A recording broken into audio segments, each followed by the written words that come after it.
السلام عليكم ورحمة الله وبركاته.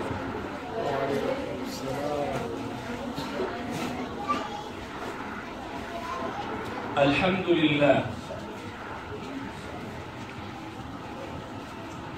الحمد لله العلي الأرفق وجامع الأشياء والمفرق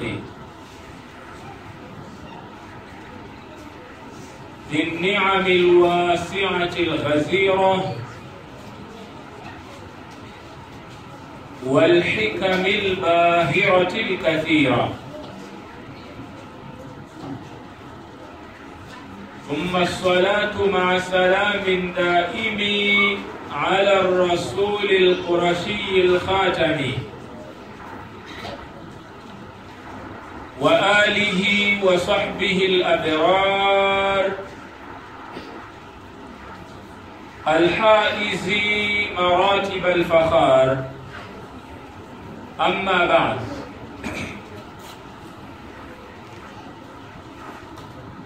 Waislamu, baada ya kumshukuru Allah subhanahu wa ta'ala pamoja na kumtakia rehma na amani Nabii Muhammadin sallallahu alayhi wa alihi wasallam, ndugu zangu, tuko katika theluthi ya pili ya mwezi huu. Tuko katika 10 la pili ndani ya mwezi wa Ramadhani, 10 ambalo ndiyo haswa watu wanatakiwa waondoe uvivu katika nafsi zao.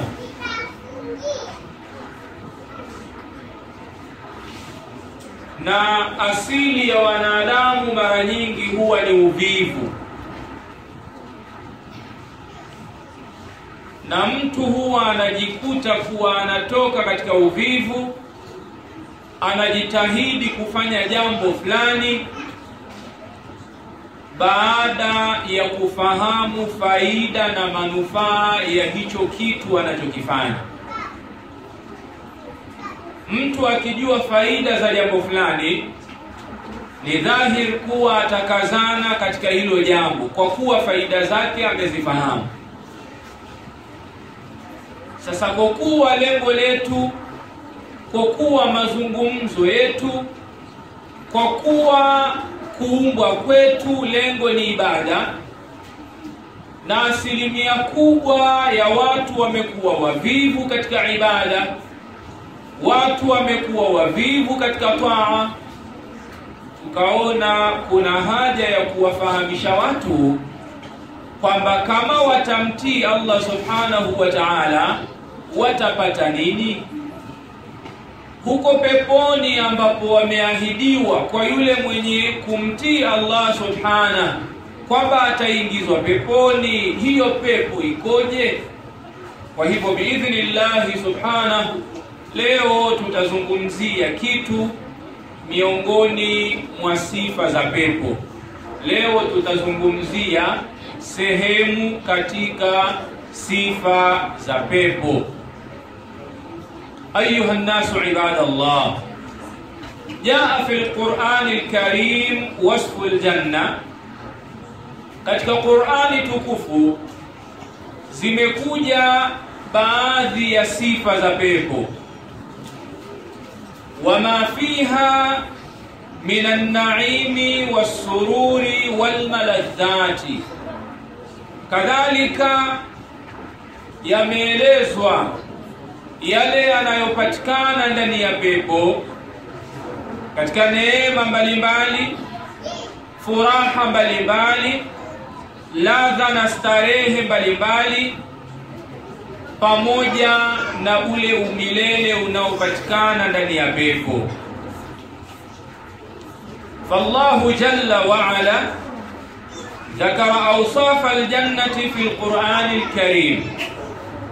Allah tabaraka wa taala ametaja sifa za pepo ndani ya Qur'ani tukufu.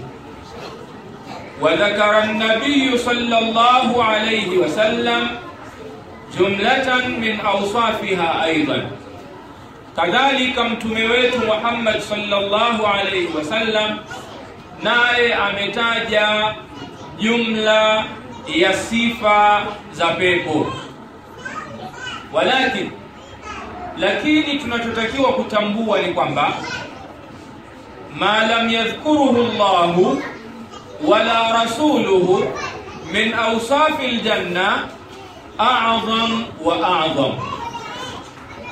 Tunatakiwa tutambue kwamba sifa za pepo zilizotajwa ndani ya Qur'ani na sifa za pepo zilizotajwa ndani ya hadithi si sifa zote, bali zile ambazo Allah hakuzitaja katika sifa za pepo wala mtume sallallahu alayhi wasallam naye hakuzitaja. Zile sifa za pepo ambazo hazikutajwa na Allah wala mtume, a'zam wa a'zam, ni kubwa na ni kubwa zaidi ukilinganisha na hizi ambazo zimetajwa.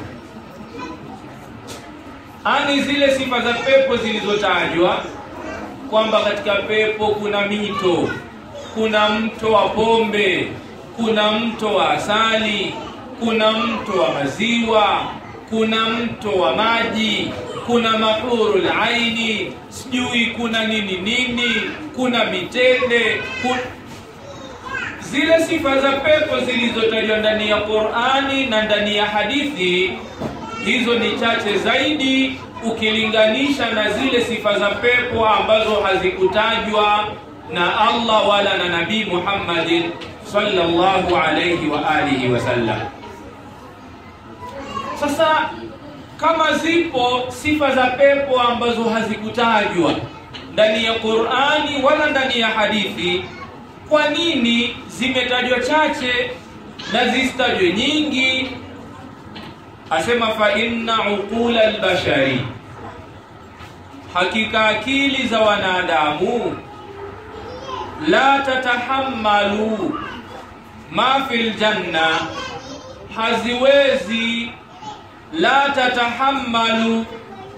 haziwezi kubeba, haziwezi kuvumilia ma fil janna, zile neema mbalimbali zilizopo katika pepo, wala tuhitu bihi, na wala akili za wanadamu haziwezi kuyazunguka yaliyomo katika pepo kwa kuyafahamu.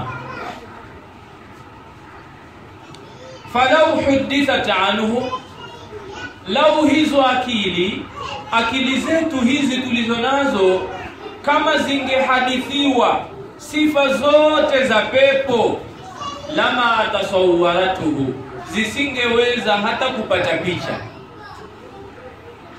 Ani zile sifa za pepo namna zilivyo, kama zingeelezwa zote, manake yale maelezo tungeyaingiza katika akili zetu. Lakini akili zetu kwa kuwa huwa zina mipaka ya kuelewa na kufahamu, zisingeelewa chochote. Allah subhanahu wa ta'ala akaona kuna haja ya kutaja baadhi tu ya sifa za pepo na baadhi tu ya neema za pepo, kama zile ambazo watu wanazifahamu duniani, ili akili zao ziweze kuelewa vizuri. Wa inma dhakara Allahu jalla wa ala, hakika Allah subhanahu wa ta'ala ametaja shay'an min awsafiha, ametaja kitu katika sifa za pepo, lahu nadhirun fi dunya, Allah kataja zile sifa ambazo zina mfano wake katika dunia. Yaarifunahu, tena kataja vitu ambavyo wanadamu wanavifahamu. Fama fi dunya min almaladhati wasururi, yale yanayopatikana duniani katika mambo mbalimbali ya starehe, furaha, harufu nzuri, mitizamo mizuri, mito, matunda, na yale yanayopatikana katika maji na vinywaji mbalimbali. Mimma lahu nadhirun fi dunya, katika vinywaji ambavyo vina mfano wake duniani. yaarifunahu an-nasu, na watu wanafahamu vitu hivyo, basi fallahu ta'ala dhakara nadhirahu fil janna, Allah tabaraka wa ta'ala ametaja mfano wake katika pepo. Dhakara an-nakhla, Allah katika pepo kule ametaja kuna mambo ya mitende, kuna tende. Kwa sababu gani? Kwa sababu tende watu wanazijua. Wa dhakara subhana al-a'naba, Allah kadhalika ametaja zabibu ama mizabibu. Kwa sababu gani? Kwa sababu mizabibu watu wanaifahamu. Wa dhakara al-anhara, Allah ametaja mito kwa sababu tuifahamu mito. Wa dhakara kathiran mimma lahu nadhirun fi dunya, na Allah ametaja vitu vingi ambavyo vina mfano wake duniani. Mimma yatalazzadhuna bihi, katika yale mambo ambayo watu wanapata starehe kupitia mambo hayo. Wa dhakara almasakina at-tayyiba, kadhalika Allah ametaja makazi mazuri, kwa sababu mwanadamu yeyote ukimwambia bwana makazi mazuri ni yapi, anaweza kuelezea. Na ndio maana Allah kadhalika kataja almasakin at-tayyiba, makazi mazuri, kwa sababu akili inaweza ikafahamu haya ni makazi mazuri na haya sio makazi mazuri. Wanafa 'anil janna ma tata'arradu lahu al-ashya' allati fi ad-dunya min az-zawal, na Allah subhana amekanusha peponi kupatikana vile vitu ambavyo duniani huwa vinatoweka na vinabadilika. Fa inna maladh ad-dunya tataghayyar, hakika starehe za duniani huwa zinabadilika. Wa ashjaruha taibas, miti ya duniani kuna wakati inakauka. Wa anharuha tandhab, na wakati mwingine mito hii ya duniani huwa inakauka. Wa ma fi dunya yafna, neema mbalimbali zilizopo duniani huwa zinamalizika. Lakin ma fil janna, lakini neema zilizopo katika pepo la yafna wala yazulu abada, neema hizo hazitoweki na wala hazimaliziki milele. Ayuha an-nasu ibadallah, wal janna laysa fiha maradhun, peponi tutambue hakuna maradhi. Maana kuna vitu ambavyo wanadamu wanaviogopa zaidi, tajiri, maskini, kila mmoja anaogopa maradhi, kwa sababu maradhi yanapompata mtu, hata kama mtu atakuwa na uwezo kiasi gani. Sasa kama duniani mtu anaogopa maradhi, basi atambue fil janna laysa fiha maradhun, peponi hakuna maradhi. Walaysa fiha hammun, kadhalika peponi hakuna huzuni. Katika mambo ambayo kadhalika yanawachanganya wanadamu wengi ni huzuni, kuwa na huzuni fulani. Sasa kamkuta mtu anakonda tu nini, kumbe huzuni tu, anahuzunika jambo fulani, na huenda si jambo la akhera, ahuzunikia jambo la kidunia. Bali kadhalika katika mambo yanayoonyesha huzuni ni mambo mabaya, Nabii Muhammadin sallallahu alayhi wa alihi wasallam katika dua zake alizokuwa akimuomba Allah ni pamoja na kwamba Allah amlinde na huzuni. Mtume sallallahu alayhi wasallam alikuwa akisema, Allahumma inni a'udhu bika min al-hammi wal-hazan wal-'ajzi wal-kasal wal-jubni wal-bukhli wa dhala'i ad-dayn wa ghalabati ar-rijal. Mtume sallallahu alayhi wa alihi wasallam alikuwa akijilinda kwa Allah kutokana na huzuni. Allahumma inni a'udhu bika min al-hammi wal-huzni, ya Rabbi najilinda kwako wewe na huzuni kubwa na ndogo. Wal-ajzi wal-kasal, najilinda kwako wewe kushindwa na mambo ya uvivu, mambo ya hatari kweli kweli. Sasa mambo kama haya, huzuni haya, anasema shekhe, fil janna laysa fiha maradhun, peponi ndugu zangu hakuna maradhi. Walaysa fiha hammun, hakuna huzuni. Walaysa fiha mautun, peponi hakuna kifo. Wale watu wa peponi watakapoingizwa peponi, na wale watu wa motoni nao watakapoingizwa motoni, manake kati ya pepo na moto. Hapa katikati pana kizuizi kinaitwa Al-A'raf, na kuna sura inaitwa Suratul A'raf. A'raf manake ni ukuta, ni kizuizi ambacho kinazuia kati ya pepo, manake pepo iko kuliani alafu moto uko kushotoni. Sasa hapa katikati kwenye mpaka kuna kitu kinaitwa Al-A'raf, ukuta. Ashabul maimana, watu wa kuliani, manake ndio peponi. Ashabul mash'ama, watu wa kushotoni, ndio hao wa motoni. Hapa katikati kuna kitu kinaitwa Al-A'raf, ukuta. Na Allah subhanahu amesema ndani ya Qur'ani, wa 'ala al-a'rafi rijalun, na pale juu ya ukuta pana watu. Hapo kwenye kizuizi, kwenye huo mpaka, juu ya ukuta pale kutakuwa kuna watu. Hao watu wenyewe yaarifuna kullam bisimahum, wanafahamu kila kundi moja katika watu wa peponi na motoni, wanawafahamu bisimahum, kwa alama zao. Wakitizama huku kuliani wanasema hao ni watu wa peponi. Wamejuaje? Bisimahum, kwa alama zao. Wa idha surifat absaruhum tilqa ashabin nar, macho yao yanapoelekezwa upande wa watu wa motoni, qalu, wale watu juu ya ukuta wanasema, rabbana la taj'alna ma'al qaumi adh-dhalimin, ya rabbi tunaomba usitujalie kuwa pamoja na hao watu madhalimu, watu wa motoni.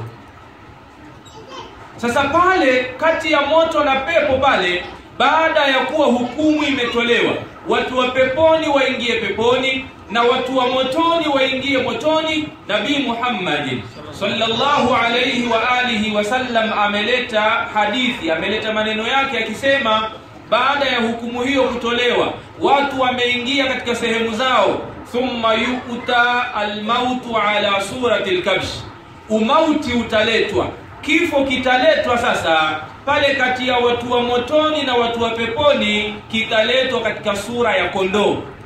Subhanallah, huu mauti ambao watu wanauogopa huu utaletwa siku ya kiyama. Baada ya watu kuingizwa motoni na peponi, umauti utaletwa ala suratul kabsh, ukiwa katika sura ya kondoo. Fayunada ahlul janna, kisha wataitwa watu wa peponi, ya ahlal janna, enye watu wa peponi. Fayashraibuna, kama ilivyokuja katika hadithi, watanyoosha shingo zao sasa kuangalia nani anatuita. Watanyanyua shingo zao hivi, wataulizwa, hal taarifuna hadha, je mnamjua huyu? Watasema bala, naam, hadha huwa al-maut, tunamfahamu huyu bwana, ni kifo huyu. Kadhalika wataitwa watu wa motoni, ya ahlan nar, enye watu wa motoni, hal taarifuna hadha, je mwamfahamu huyu ni nani? Fayashraibuna, nao watanyoosha shingo zao, wataangalia, watasema, naam, hadha huwa al-maut, hiki ni kifo. Thumma yuzbah, kisha ule umauti ambao umeletwa katika sura ya kondoo utachinjwa pale kati ya watu wa motoni na watu wa peponi.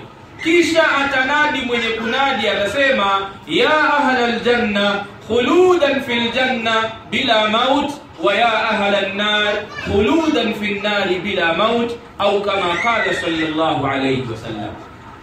Baada ya ule umauti kuchinjwa, sasa atatokea mwenye kunadi, atawaambia, enye watu wa peponi, kaeni milele peponi bila ya kifo. Enye watu wa motoni, nani kadhalika kaeni milele motoni bila ya kifo. Kifo hakipo tena, kimechinjwa. Sasa ufe tena uende wapi? Huku kifo unaenda huko barzakhi, huko hivyo ndio njia za kwenda huko. Sasa kule kifo hakuna. Sasa maisha 60 haya ya duniani, miaka 60 70, yanamchanganya mtu kiasi kwamba anaona hapa duniani ndio kafika. Hayo masala ya akhera anaona ni mambo ya kufikirika tu. Sasa mtu mwenye akili ni yule mtu ambaye huwa anatilia umuhimu jambo la milele, akaacha lile jambo la muda mfupi. Lakini watu ambao wametanguliza dunia, wao wanaona hapa duniani ndio wamefika. Bali kadhalika wengine wanaona hata wale wanaofariki ni kana kwamba wanakosea kuishi hivi, na ndio maana wanafariki. Ayuha nasu ibadallah, fa fil janna laysa fiha mautun, peponi ndugu zanguni hakuna kifo. Walaysa fil janna Kadhalika peponi hakuna mushahana baina ahliha, hakuna ugomvi kati ya watu wa peponi. Peponi kule wallahi ni raha kweli. Hakuna kugombana, hakuna uhasama, hakuna husda kama hapa duniani, uwanja wa vita, hakuna tena. Walaisa fiha mushahana, peponi hakuna mushahana, hakuna ugomvi baina ahliha, kati ya watu wake. Bal yanzi'u Allahu ma fi sudurihim min ghillin, subhanallah. Bali wale watu wa peponi watakapoingizwa peponi, Allah subhanahu wa ta'ala ataondosha katika nyoyo zao chuki na mifundo na husda mbalimbali. Ya lalai, ajabu iliyoje! Pepo ni nyumba ya amani. Haiwezekani ukaingia kule wewe na sura yako ya duniani na roho yako ya duniani una husda, hapana. Wale watu wa peponi watakapoingizwa peponi, pataondolewa katika vifua vyao, katika nyoyo zao ghil, chuki na mifundo na husda, kama ilivyokuja katika Qur'ani suratul Hijri. Allah tabaraka wa taala anasema wanaza'na ma fi sudurihim, na tutaondoa yale yaliyomo katika vifua vyao, na tutatoa yale yaliyomo katika nyoyo zao, min ghillin, katika chuki mbalimbali. Subhanallah, peponi unaingia salama kabisa. Watu wote kule wanakuwa ni ndugu, tena undugu ambao una nguvu kuliko ule undugu wa nasaba. Kwa sababu gani? Kwa sababu chuki hakuna, watu wameondolewa chuki. Wanazana ma fi sudurihim, na tutaondoa yale yaliyomo katika nyoyo zao, min dhillin, katika chuki, ikhwana, hali ya kuwa wao wote ni ndugu, ala sururi, tena wakiwa juu ya viti vya kifahari, mutakabilina, wamekaa hali ya kuelekeana. Kama watu wako kwenye treni, unakaa hivi unamwelekea ndugu yako, unapiga story. Hakuna tena ibada kule, hakuna tena kwenda chooni, hakuna tena. Uzuri ulioje wapenzi. Ndugu zangu, kuna haja ya mtu kufanya himma katika haya maisha mafupi. Kuna haja ya mtu kufanya bidii katika haya maisha mafupi. Wama akhfahu Allahu. Sasa haya ni yale ambayo Allah ametueleza katika sifa za pepo. Lakini wama akhfahu Allahu, yale ambayo Allah subhana ameyaficha, mimma yakunu fil janna, katika yale yatakayopatikana peponi, fa innahu a'zam wa a'zam, ni makubwa na ni makubwa zaidi, hata kuelezewa tu hatuwezi kuyaeleza. Kwa sababu hata Allah angetaja, hado tungeeleza vipi? Kwa sababu unapomweleza mtu kitu lazima awe ana mfano wake ili aweze kufananiza. Sasa mfano hakuna, mtu ataelewa vipi? Mfano tutoe mfano kuhusiana na moto. Moto Allah subhana ametaja sifa zake. Darasa yetu leo sio moto, lakini nataka nitoe mfano. Allah katika sifa za moto ameeleza kule katika katika sura za mwanzo kabisa kule juzuu ya 29.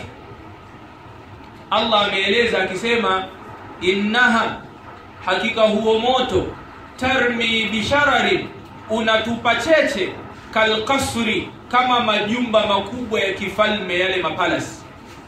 Kaannaha, ni kana kwamba hizo cheche zinazotoka kwenye huo moto wa jahannam, kaannaha jimalatun sufri, ni kana kwamba ni ngamia wa njano. Yani cheche ni kana kwamba ni ngamia wa njano. Sasa wewe cheche umeikuta cheche kama ngamia wa njano? Jumba hivi gorofa kubwa hivi, ile majumba ya kifalme tunajua, ndio makasiri yale. Cheche moja kama kasiri hivi. Sasa huo moto ukoje? Sasa ukimweleza mtu hivi anaona tena mbona sio cheche hiyo.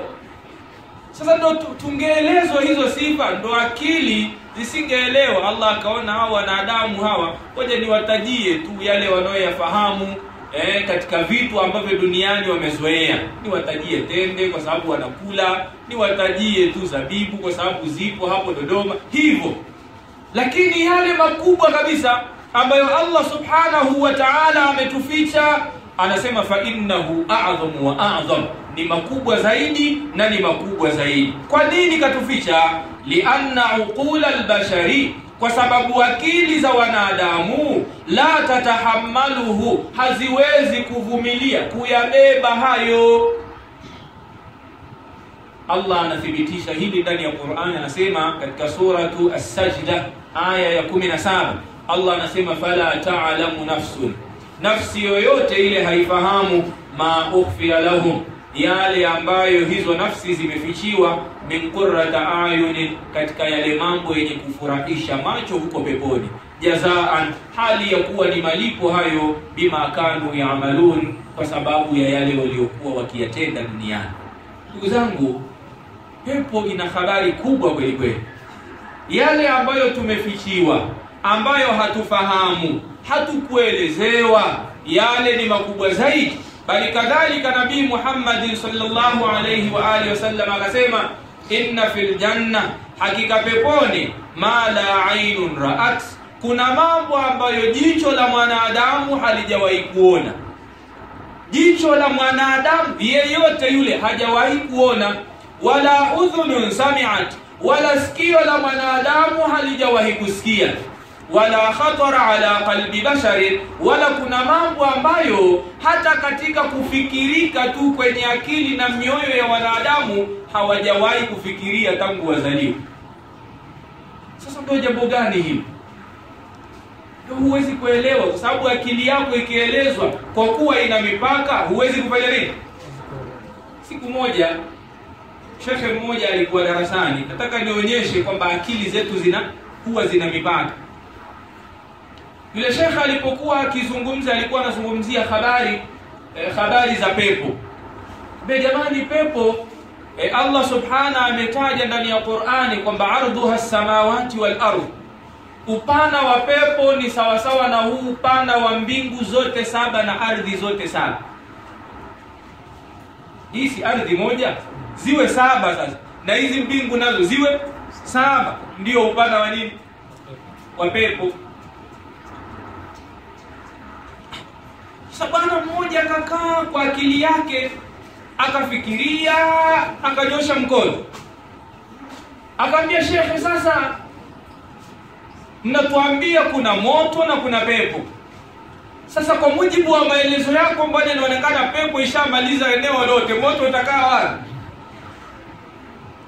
Pepo tu ukubwa wake mbingu saba na ardhi saba, huo moto utakaa wapi? Sasa ona akili, namna akili ya mwanadamu ilivyokuwa na. Sasa shekhe kwa kuwa alimuona na alisoma akili yake ikoje, ikabidi naye amjibu, lakini kupitia swali. Akamwambia, unaamini kuna usiku na mchana? Akasema ndio. Sasa hivi ni muda gani? Akasema sasa hivi ni usiku. Sasa usiku huu ulipoingia, wewe unafikiri mchana umekaa wapi? Ayuha nasu ibadallah, kuna haja ya watu kufanya himma, kuna haja ya watu kujitahidi ili tuweze kuingia katika pepo hizi ambazo Allah subhanahu wa ta'ala anatueleza sifa zake. Fahadhihi aljanna, hizi pepo ndugu zanguni, la tunalu bil kasal, hizi pepo hizi huwa hazipatwi kwa sababu ya uvivu. Ani pepo mtu hawezi kuipata pepo kwa sababu ya uvivu, wa innama tunalu bil ijtihadi wal juhdi wal himma. Pepo huwa zinapatwa kwa mtu kufanya juhudi, kwa mtu kufanya himma, na mtu kufanya harakati katika kumtii Allah subhanahu wa ta'ala. Fahadha huwa maharul janna, haya ndiyo mahari ya pepo. Ukitaka kuipata pepo, utaipata pepo kupitia ibada, utaipata pepo kupitia juhudi zako.